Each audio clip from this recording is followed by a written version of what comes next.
여러분, 주머니에 동전 있으신가요? 여기에 1파운드짜리 동전이 하나 있습니다. 네, 한국 돈으로 거의 2,000원 정도 하죠. 네, 이 돈으로 뭘 할 수 있을까요? 편의점에서 컵라면 하나? 아니면 과자 한 봉지? 그런데 1995년 이 동전 하나로 은행을 통째로 산 회사가 있습니다. 그냥 동네 은행이 아닙니다.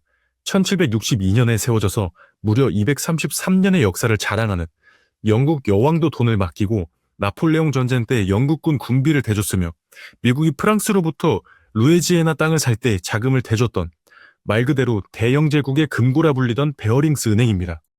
자산 규모 수십조 원, 직원 수 수천 명의 이 초거대 은행이 어느 날 갑자기 단돈 1파운드의 네덜란드 ING 그룹으로 팔려나갑니다. 왜냐고요? 빚이 너무 많아서 공짜로 줘도 안 가져간다고 했거든요. 더 충격적인 건 이 거대한 제국을 무너뜨린 게 전쟁도 아니고 경제 위기도 아니고 경쟁은행도 아니었습니다. 싱가포르 지점 구석에 처박혀 있던 고작 28살짜리 직원 한 명 때문이었습니다. 그 이름은 닉 리슨. 한때는 금융 천재, 황금 소년이라 불렸지만 결국엔 금융 역사상 가장 유명한 로그 트레이더가 된 남자. 도대체 그는 방구석에서 무슨 짓을 했길래 200년이 넘은 은행을 3년 만에 삭제시켰을까요? 그리고 1995년 일본 고베 대지진은 왜 그를 지옥으로 밀어넣었을까요? 거짓말이 눈덩이처럼 불어나는 과정, 그리고 탐욕에 눈먼 은행 수뇌부의 멍청함이 빚어낸 환장의 콜라보레이션. 오늘 들려드릴 이야기는 88888이라는 숫자 뒤에 숨겨진 1조 4천억 원짜리의 사기극입니다. 먼저 주인공 닉 리슨부터 파헤쳐 봅시다. 보통 베어링스 은행 같은 귀족은행에는 이튼 스쿨이나 옥스퍼드 나온 금수저 엘리트들이 다닙니다. 하지만 닉 리슨은 달랐습니다. 런던 교회 와포드 출신의 흑수저, 위장장이의 아들이었습니다. 대학도 안 나왔어요. 하지만 그에겐 무기가 있었습니다. 바로 깡따구와 수학적 머리, 그리고 사람을 홀리는 친화력이었죠. 그는 서류 정리 업무부터 시작해서 특유의 빠릿빠릿함으로 윗분들의 눈에 둡니다. 1992년 베어링스 은행은 아시아 금융의 허브 싱가포르에 지점을 냅니다. 당시 싱가포르와 일본 시장은 블루오션이었습니다. 누군가 가서 파생상품 거래를 총괄해야 하는데 귀족 도련님들은 덥고 습한 싱가포르에 가기 싫어했죠. 이때 닉 리슨이 손을 듭니다. 제가 가겠습니다. 가서 싹 다 정리하겠습니다라고요.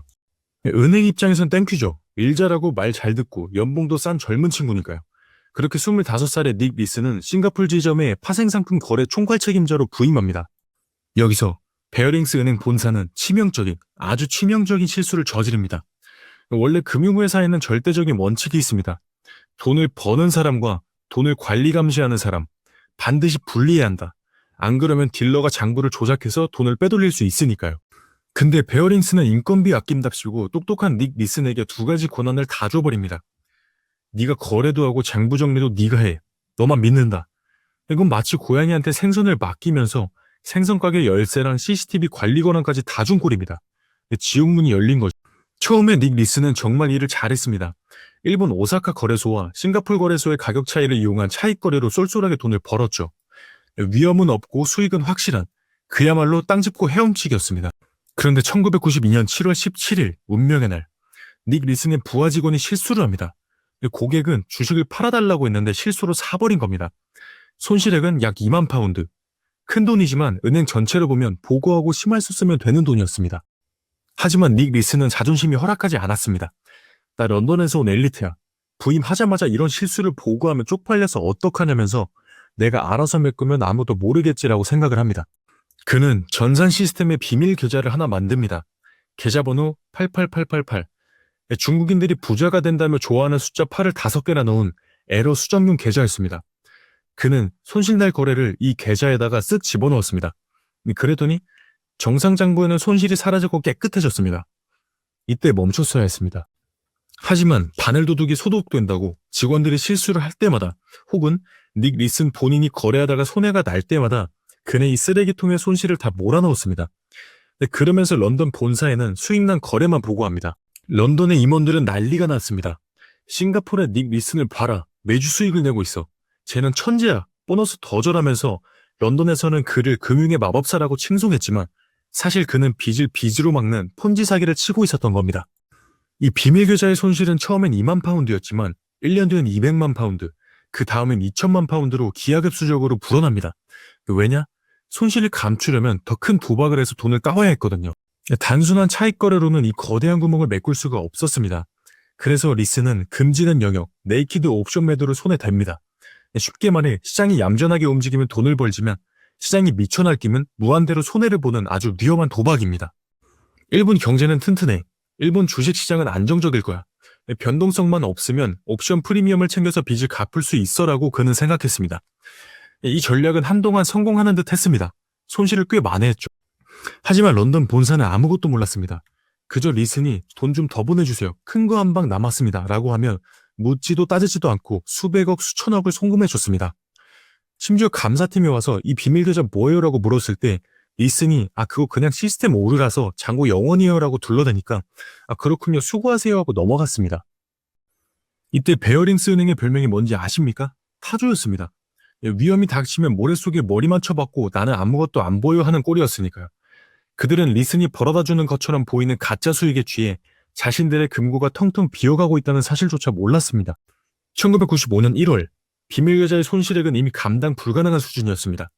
리슨은 마지막 승부수를 던집니다. 일본 주식시장은 무조건 오른다의 여운까지 끌어모은 풀매수 배팅을 합니다. 그런데 운명의 씨는 잔인했습니다. 1995년 1월 17일 새벽 5시 46분 일본 휴고현 남부에서 진도 7.2의 대지진이 발생합니다. 고베 대지진. 사망자만 6천 명이 넘는 대참사였습니다. 도시가 불타고 항구가 무너지고 공장이 멈췄습니다. 일본 주식시장은 당연히 대폭락했습니다. 상식적인 트레이더라면 여기서 손절을 하고 나와야 했습니다. 비록 엄청난 손실을 보겠지만 은행이 망하지 않을 정도였으니까. 하지만 이미 이성을 잃은 도박꾼 리스는 미친 짓을 감행합니다. 아니야, 지진은 일시적이야. 복구 사업하면 경제는 살아나. 지금이 바닥이야. 더 사야 된다면서 그는 손절은커녕 떨어지는 칼날을 맨손으로 잡는 물타기를 시전합니다. 그는 베어링스 본사에 거짓말을 해서 돈을 더 끌어옵니다. 그리고 전 세계가 일본 주식을 팔 때 혼자 미친 듯이 사들입니다.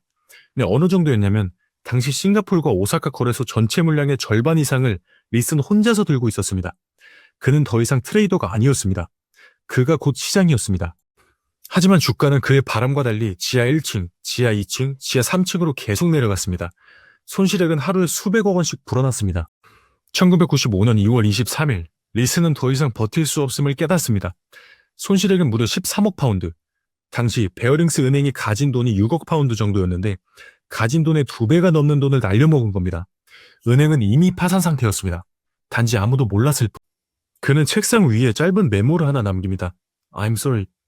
그리고 아내와 함께 짐을 싸서 도망칩니다. 싱가포르를 떠나 말레이시아 쿠알라룸푸르로, 그리고 다시 독일 프랑크푸르트로. 그가 사라진 다음 날 베어링스 은행 감사팀이 드디어 비밀계좌의 실체를 발견합니다. 런던 본사나 초상집이 됐습니다.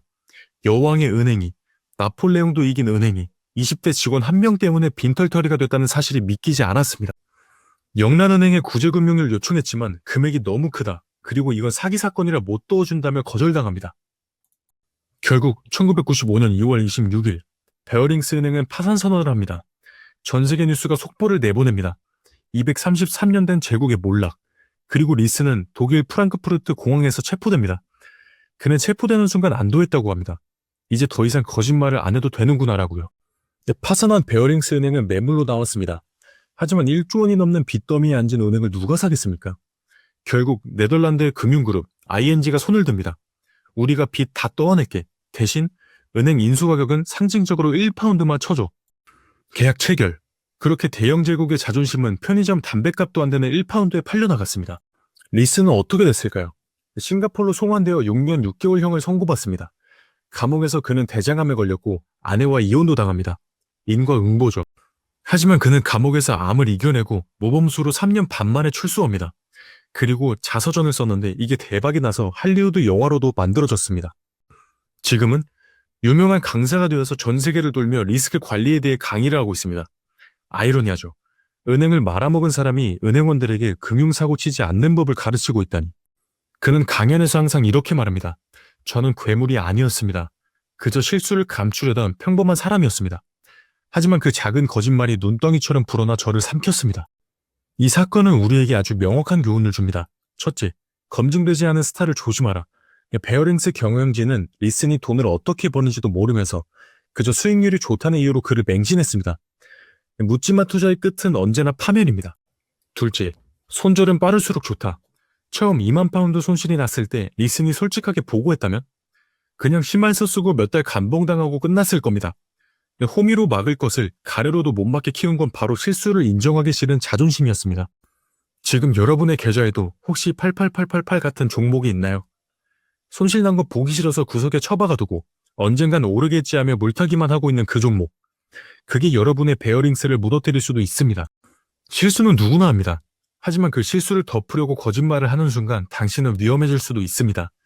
오늘 1파운드짜리 경제 역사 강의 유익하셨다면 구독과 좋아요 부탁드립니다. 감사합니다.